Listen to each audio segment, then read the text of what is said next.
Macmillan Audio presents Where the Library Hides by Isabel Ibañez.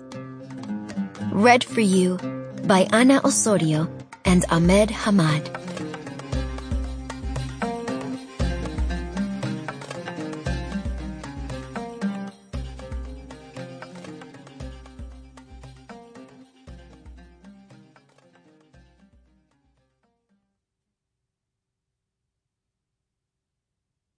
For the readers who stayed up all night agonizing over the epilogue in What the River Knows, this one is dedicated to you.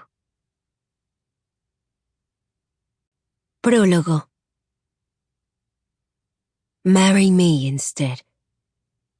The words ricocheted around the room, finally hitting me square in the chest, where each syllable felt like a smack. I licked my lips, forced myself to speak through the haze. You want to get married. Wit kept a steady gaze on me, blue eyes searing and red-rimmed, and said with no hesitation, Yes. To me, I said, needing clarification, some light to cut through the fog. I pushed away from him and he let me go.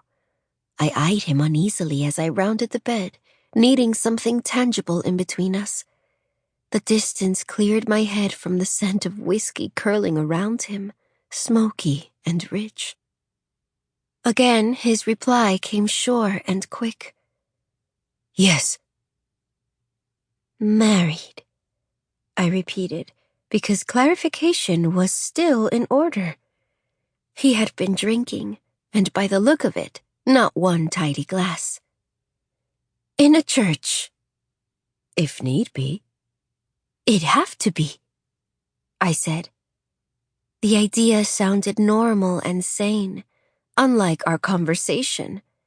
Getting married in a church was something I would have done, seemingly in another life. The one I'd been groomed to live in Buenos Aires. I would marry the handsome Ernesto, a young caballero my aunt approved of, and presumably live as her neighbor, where she could keep an eye on me for the rest of my life. There would be no trips to Cairo. My days of drawing temple walls in my sketchbook would be over. Instead, my time would revolve around someone else and eventually my children. I could see that future as if I were already living it. My heart raced in protest, and I had to remind myself I was here in Egypt. Exactly where I wanted to be. Wit arched a brow. Is that a yes? I blinked. You need an answer right this moment?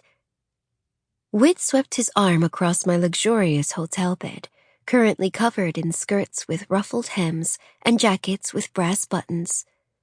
To my horror, several pairs of stockings were strewn over a plump pillow next to my favorite chemise, which was practically threadbare. He followed my gaze and then, with admirable restraint, didn't remark about my underthings.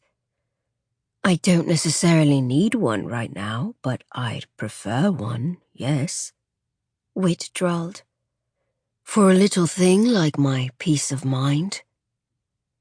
His manner was beginning to infuriate me. This was one of the most important decisions I would make, and if he wanted me to take it seriously, then he should too. I shoved my clothing off to the side, then bent to drag my suitcase out from under the bed and dropped it onto the cleared-off space.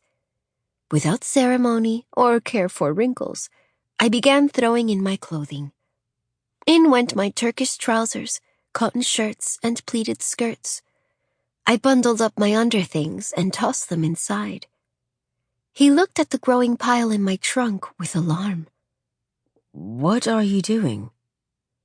What does it look like? I tossed in my satin slippers, the boots I wore while on Filey, and leather heels. I looked around the room, my hands on my hips. What else? We are in the middle of a conversation and you already have one foot out the door.